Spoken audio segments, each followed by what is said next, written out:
Ice Age series is perhaps the most infamous animated franchise of the new millennium, with many complaining for years that it's lost its charm a long time ago and that it's become just a cash cow shell of its former self.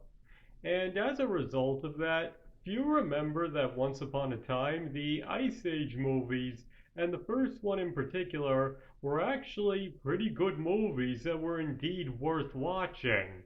And so today I'd like to try and answer the question: has the original Ice Age movies' reputation been bogged down or even outright destroyed by its sequels' increasing mediocrity and Blue Sky merchandising the property to death?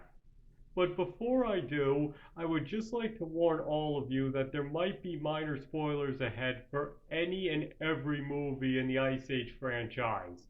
So in case you don't want anything ruined, you might want to click off the video now. This will be your only warning. Alright, so with that out of the way, let's get right into it. Okay, so if most people bring up the Ice Age series these days, it'll mostly be followed by unpleasant groans at best, and they're still making those, and oh come on, when will it end already at worst? And the sad part about that is, if you go all the way back to 2002 when the original was released, many will find that it actually stood out as one of the best animated movies of the year, and that, animation aside, its story has managed to stand the test of time. Because in essence, Ice Age was about three wildly different people finding a new identity and purpose in an otherwise unforgiving world through a human baby. And Diego in particular stands out here as he goes from the menacing right hand man of a remorseless saber toothed tiger to somebody willing to give his life for two outcasts that treated his life as worth more than his skills and the baby that came to actually care about him.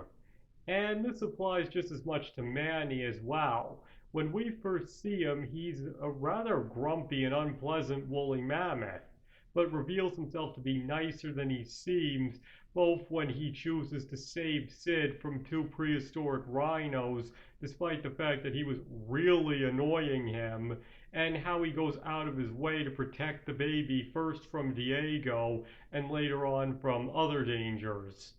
Then the cave scene happens, and suddenly his behavior makes total sense. Without a single line of dialogue, we find out that he once had a family that he loved dearly, but who were killed by humans and he couldn't do anything to save them. In other words, his angry demeanor actually comes from the fact that he's completely heartbroken over his family's death, and his nice acts are the little pieces of the man he used to be showing themselves. And as the movie goes on and he begins to find a new purpose both in the baby and his new friends, those pieces gradually start coming back together. And as for Sid, he goes from being abandoned at the beginning of the movie to finding two people who accept him at the end for who he is, no matter how annoying he may be at times, because they know it's his good heart that matters most. And to further add to that, all three of these changes are heavily caused by the baby. Though initially a bit scared of them, he quickly shows affection to all three, and it brings out the best in all of them. So by the end of the movie, even after the baby is returned to his father, all three of them are left off better people because of him. And of course, all of this is dispersed between many hilarious moments of Scrat trying to find and bury his precious nut, even showing up in some rather odd places along the way. Now, my point here is, the original Ice Age movie is a pretty touching movie, and one that kids and adults alike can relate to. Because though it has some heavier moments, in the end it pertains its childlike optimism in showing that people really can change for the better when shown a little love and given a chance. And on top of that, the funny moments really are legitimately funny, which all around makes it a rather great movie. In other words, it's really easy to see why the movie was successful because it was actually good and even heartfelt and has, for the most part, stood the test of time. Okay, so with all of that being said, where did it all go wrong? And the answer for that lies firmly in the sequels. Now, The Meltdown was actually pretty good and does mostly hold true to the spirit of the original. Though it couldn't completely duplicate what was good about the first one, it most certainly did a passable job, and many at the time did agree it was a good enough sequel. And what's also important here was that it was a logical sequel. The original Ice Age was set in, well, the Ice Age, so it would only make sense that the sequel would cover what happens when it gets warmer. But then we get to number three, and this is where I believe it started going downhill. Because even though the plot itself wasn't bad, and actually managed to be pretty funny, especially with the addition of Buck, I believe it was the overall premise that made some people feel it had jumped the shark. I mean, Manny, Sid, and Diego discovering a secret world of dinosaurs? You have to admit, no matter what, the premise sounds a little ridiculous, especially because the series had remained relatively grounded up until that point. Basically, it had a very similar feel to if they took these characters and shot them into outer space. We'll get back to that in a minute. My point here is the third movie went a bit ridiculous, but still had its good elements.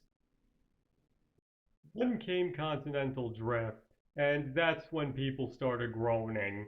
Because even though the overall premise fit in with the first two movies better, many felt by this point they were just rehashing old plot points and were starting to suffer in terms of quality, almost making it look like a pale imitation of the first two movies as a result.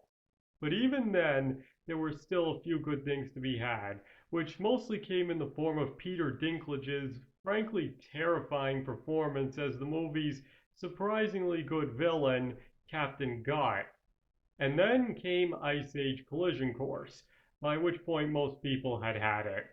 Because it took the worst parts of 3 and 4, mainly the ridiculousness and the rehashing, and combined that with a script that anybody could tell was bad just by watching the trailers, and it's no wonder why the movie flopped at the box office. By then, many had felt the series had lost its charm, and combined with such an obvious train wreck that was Collision Course, and nobody could take it seriously anymore. Some might argue it goes back as far as Dawn of the Dinosaurs, but by that point it had no dignity left. And ever since, the franchise has mostly been the subject of mockery and the perfect example of what happens when movie studios exploit a film property too hard. Okay, so in case you're wondering what I'm trying to say here, it's that the first Ice Age movie is actually a really good movie, but that its reputation has most definitely been damaged, if not outright torn to shreds, by its sequels. And what also didn't help either was all the other merchandising the studio did as well, from the video games to books and anything else you could think of. In other words, what started out as a touching story of three lonely people becoming unlikely best friends to get a baby back to his father became perhaps the most exploited animated franchise of all time, and its reputation went down the toilet as the result. And honestly, that's a real shame. There's just something sad about watching such a genuinely good movie get torn apart because its studio decided to exploit all the love it had generated from the masses. But it's the classic story, I guess. And at the end of the day, they can never take away the fact that the original really was good, no matter how much they may try to get people to associate it with its sequels. I guess what I'm trying to say here is the original Ice Age movie honestly deserves more recognition, even if its sequels deserve all the ridicule they've gotten. It shouldn't be lumped in with them, and instead be put in its own category, being judged on its own merits. Because what some people fail to realize about the first Ice Age is it became Blue Sky's most successful franchise and cash cow for a reason. Alright, that's about all I've got on that. So now I want to hear your opinions. Do you believe that the original Ice Age deserves a better reputation away from its more maligned sequels, or do you believe it deserves to be lumped in with them? Please feel free to discuss your thoughts in the comments. And thank you all for watching. It is all greatly appreciated, and I hope to see you all next time.